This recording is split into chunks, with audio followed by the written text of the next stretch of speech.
Ora, vamos então ao submódulo 5.4, não é? Falar aqui da comunicação assertiva em momentos de tensão.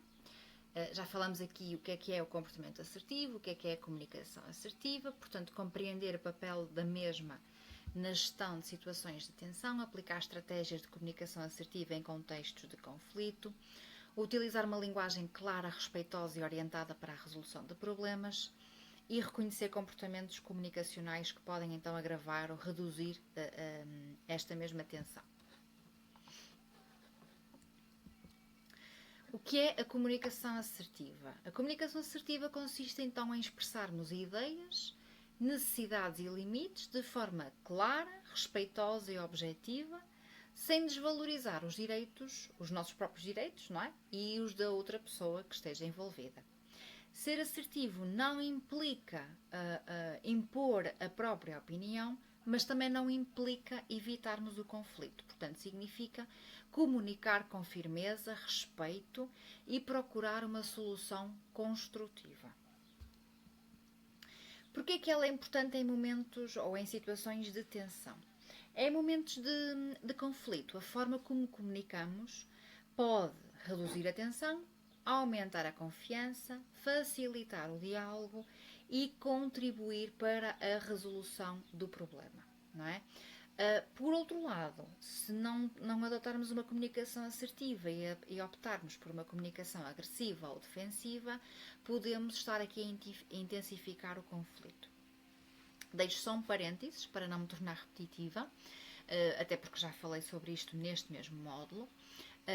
A utilização da comunicação e de um comportamento agressivo ou passivo pode justificar-se em alguns momentos, dependendo aqui da necessidade e do objetivo, ok? Mas também, como já tinha referido, o comportamento assertivo é sempre o comportamento ideal, não é?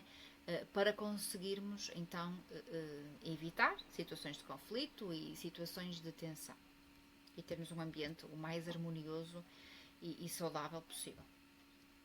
Quais é que são então os princípios de uma comunicação assertiva? A utilização de uma linguagem clara e objetiva, ok? E com esta utilização da linguagem clara e objetiva poderemos estar aqui a evitar ambiguidades e mensagens confusas. Centrarmos-nos no problema, já falei aqui bastante sobre esta questão, portanto, falar sobre a situação e não sobre a pessoa. Evitarmos ao máximo adjetivarmos a pessoa, porque muitas vezes há esta tendência para, perante um problema, o nosso foco, não é?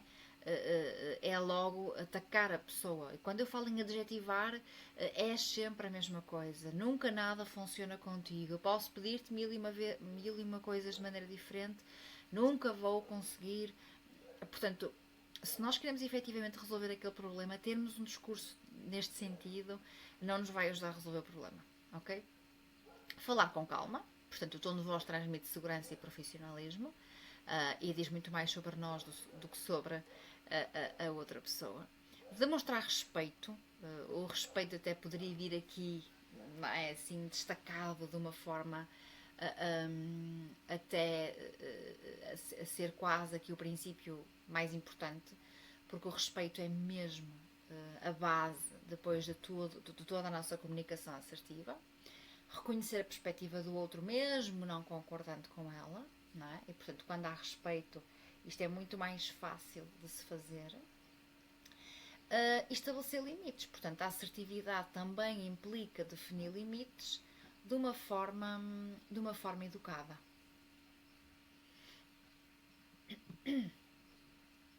Expressões que no fundo acabam por facilitar o diálogo. Compreendo a sua preocupação, vamos procurar uma solução, pode explicar-me melhor o que é que aconteceu, percebo o impacto desta situação, vou fazer o possível para o ajudar. Portanto, expressões que no fundo nos permitem criar uma ponte, não é? Com a outra pessoa, com o outro lado, com quem estamos a tentar dialogar. Expressões que podemos e que devemos evitar. Isso não é um problema meu, eu já lhe expliquei, tem de ter calma, não é? Isto quando pedimos calma a alguém é um bocadinho difícil a pessoa responder com calma. está a exagerar e não posso fazer nada. Tudo isto, não é? Acaba por, ao contrário das expressões que facilitam o diálogo, ajudar a criar uma ponte. No caso das expressões, a evitar, aquilo que nos ajudam é a criar um muro, não é? Portanto, será muito difícil eu conseguir responder de uma forma tranquila, sem tensão, se eu digo à pessoa que ela está a exagerar, que eu não posso fazer nada para ajudar e que aquilo não é um problema meu. E, portanto, quais é que são então os benefícios de uma comunicação assertiva?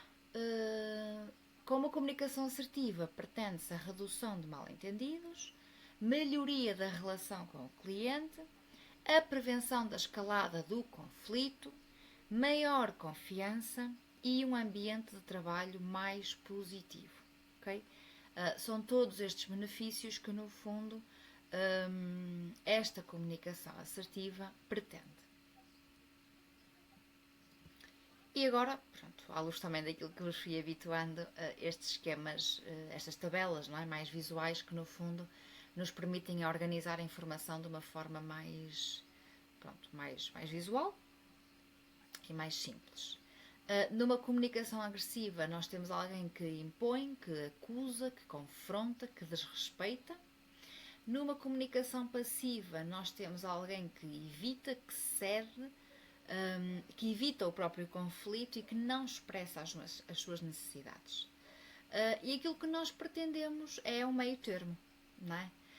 E, portanto, como meio termo, nós temos aqui esta solução da comunicação assertiva, que no fundo aquilo que pretende é criar espaço para o diálogo, criar espaço para explicações, não é?